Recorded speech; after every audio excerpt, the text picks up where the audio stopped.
আসসালামু আলাইকুম। এখন আমি নারকেলের বরফি বানাবো। প্রথমে নারকেল কুড়ানো আমি ভেজে নেব।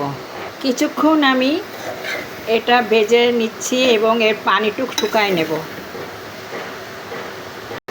নারকেল কুড়ানো ভাজার পর এবার আমি চিনির শিরা করে নিচ্ছি। চিনির শিরা যখন আঠা আঠা হবে তখন নারকেল কুড়ানো আমি এদের মধ্যে দিয়ে দেব। চিনির শিরা আঠা আঠা হয়ে গেছে, এবার আমি নারকেল দিয়ে দেবো। চিনি শিরার মধ্যে নারকেল দিয়ে দিলাম। নারকেলের বরফির স্বাদ হওয়ার জন্য আমি একটু কৌটা দুধ গোলায় দিয়ে দিলাম। এবার আমি আরও একটু স্বাদ হওয়ার জন্য এলাচ কুচোয় দিয়ে দিলাম। নামানোর আগে আমি একটু চালের গুঁড়া দিয়ে দেবো, আরও সুন্দর খেতে যাতে ভালো লাগে।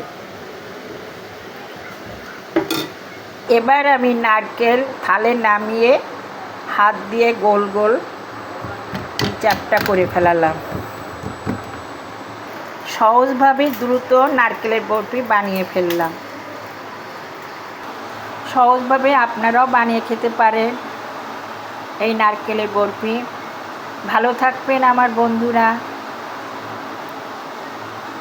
শুভকামনা করছি। ভালো লাগলে লাইক কমেন্ট শেয়ার দেবেন। ধন্যবাদ।